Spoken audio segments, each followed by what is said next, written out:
don't radicalize the country to a point where you can't manage it, because ukizukuma watu sana, watu wakifika kwa wall, hata wewe mwenyewe huwezi kujua yale watafanya.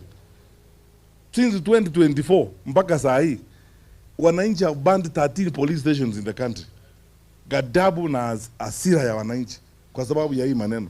Na wakubwa wa serikali waelewe, hatuwezi kuendesha nchi namna hii eti wanasiasa fulani wao wako na ruhusa ya kupanga wakora na guns kupiga watu, na akiwapiga polisi hawachukui hatua eti kwa sababu wao ni wanasiasa na ni watu wa serikali. It will not work. Sheria tunafuata wote ni ya serikali na yetu sisi wale tuko kwa upinzani.